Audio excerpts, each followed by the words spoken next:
రాత్రి election commission తెలియకుండానే ఈరోజు అధికారులు తెలియకుండానే తీసేసి ఇమ్మీడియట్గా చేసేసింది. సో దీంతో పాటు మీకు ప్రజెంట్గా ఒక డ్రాఫ్ట్ ఇస్తాం మీకు.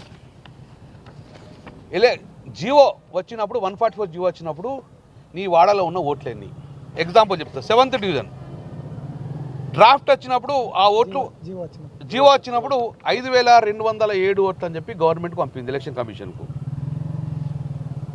జియో వచ్చినప్పుడు నీ వాడలో ఎంత ఉందని చెప్పేసి ఇక్కడ నుంచి మున్సిపల్ కమిషనర్ 5200 ఓట్లు అని చెప్పేసి పంపించారు.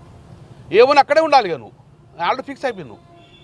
తర్వాత డ్రాఫ్ట్ నోటుకున్నప్పుడు ఏం చేసినంటే 6482 ఇట్టుకొచ్చారు. ఇట్లా మారితే 1000 ఓట్లు సరే పోని మార్చుకున్నామని చేశాడు వాయిలేషన్ తోటి.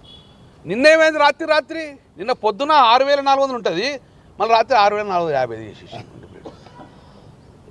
అంటే నేనేమంటానా, ఒక్కటి కాదు 2 కాదు, ఇట్లా ఒకటి 4200 రూల్స్కు విరుద్ధంగా, చట్టానికి వ్యతిరేకంగా, జీవోకు వ్యతిరేకంగా ఈరోజు ఇష్టానుసారంగా ఎలక్షన్ కమిషన్ రూల్స్ అని వైలేట్ చేసుకొని ప్రజాస్వామ్యాన్ని కూని చేసింది. ఈరోజు జీవితంలో ఎప్పుడు కాదు, జీవితంలో ఎవరు ఇప్పుడు చేయలేదు.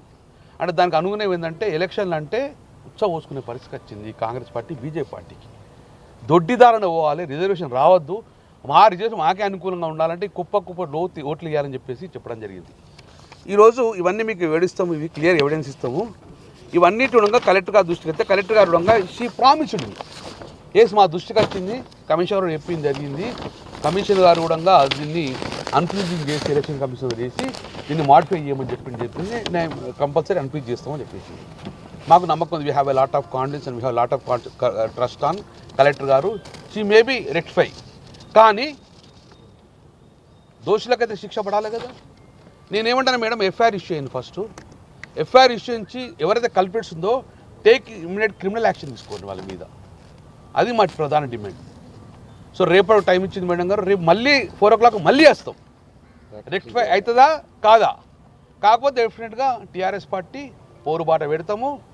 డెఫినెట్గా ఇది రెక్టిఫై దాకా ఎలక్షన్ కమిషన్ నోటీస్ ఇస్తాము, దోషం శిక్ష పడేదాకా మేము యాక్షన్ తీసుకుంటాం.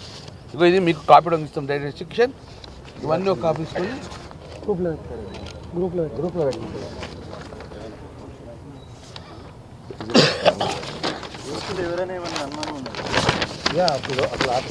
నాయకుడు నేను చెప్తాడు.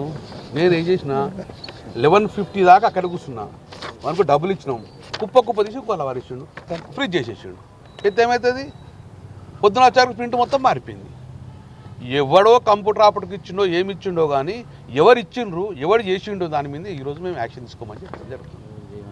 ఎవరు చేయమన్నాడు, ఎవరు చేయించారు, ఎందుకోసం ఏం కారణం ఉన్నది నాకు తెలిసిన ప్రకారము. నా ఎగ్జాంపుల్ నాయ లేపుతాను. ఎవడు ఈ కాన్స్టిట్యున్సీకి ప్రథమ పౌరుణ్ణి నా ఇల్లే జంప్ చేసి పారేసినప్పుడు ఇక నువ్వు ఎవరి ఇల్లు జంప్ చేయకపోవడం ఏంది?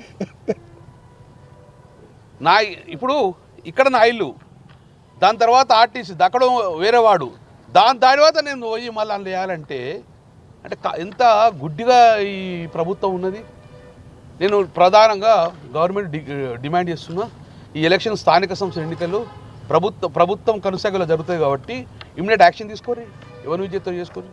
లేకపోతే మీరు ఎలక్షన్ కమిషన్ రూల్స్కి వ్యతిరేకంగా చేసిన కాబట్టి మీరు ప్రజాస్వామ్యాన్ని కూని చేసుగా భావిస్తుంది.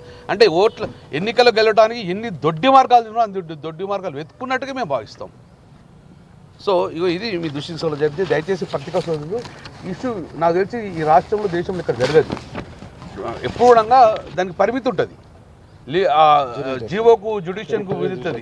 ఇంకొక మ్యాప్ చేస్తా, ఆ మ్యాప్లో క్లియర్గా మొన్ననే అనౌన్స్ చేసిర్రు బార్డర్ మొత్తం కూడా ఇప్పుడు డిమార్కెట్